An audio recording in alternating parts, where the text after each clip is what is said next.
Hi, I'm the Recruiting Maven and welcome back to my channel. Today's topic of conversation is fear-based managers. Now, I already started a playlist that is entitled Bad Management, so this is part 2 of that series. In addition, I just want to say a quick thank you for liking, sharing, and subscribing to my channel. I deeply appreciate your kind support. For those of you who are new to my channel, I do have an ever-growing playlist with career tips and advice for you.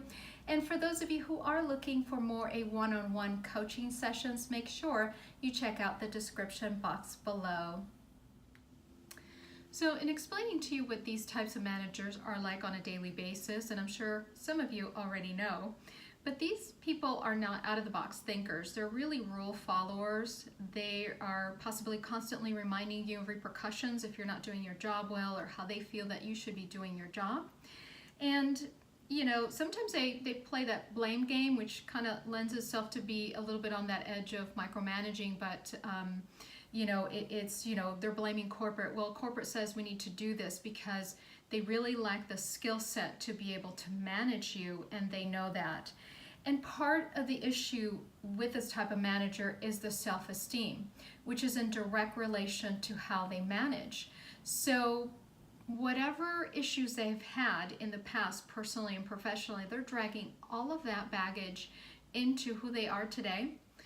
These are not people that have a lot of reflective moments in their life, and they're just, again, they're just rule followers, and so they're just drawing from their own personal experiences, and that doesn't lend itself well. Mind you, I will say that sometimes people are not properly trained, or they don't have or have had the opportunity to have the proper training. So, you know, that's a different issue altogether. But, you know, my philosophy is you can't give what you don't have. And, you know, I think a lot of these managers really manage from an empty tank because they live themselves in fear, and so therefore they run their teams out of fear. And again, it's because they just don't know any better, and that's a terrible shame. One of the other things that I wanted to bring to light is that they don't trust others because they don't trust themselves, and that stems out of the fact that they don't even know who they are. So they're not a defined person. They don't have the wherewithal. Like I mentioned, they're sort of in an empty tank type of situation where they're just drawing and being reactive a lot of times. So some of the solutions for these types of managers really would be a retraining, and they may or may not ever seek that out. So coping with those types of managers is going to be really, really crucial.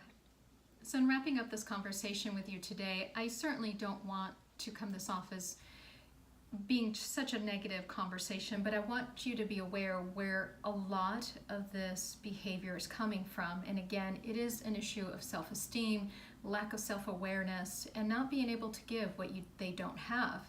And so ultimately the burden falls on you. If you're emotionally intelligent, I think you'll probably fare pretty well. But ultimately, you know, are you going to stay? Are you going to go?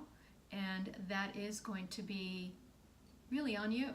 And so just wanted to have this conversation with you because I come across a lot of different scenarios, of course, not just from my personal and professional experience, but certainly from my candidates that sometimes will call me back and say, I'm having these issues, what do you think I should do? Certainly clients will DM me on other social media sites, and you know, they're always looking for some kind of direction, and I'm always happy to help. So I do hope you found this valuable, and I look forward to seeing you in my next video. I hope you are having a wonderful rest of your day and a great week ahead. Take care.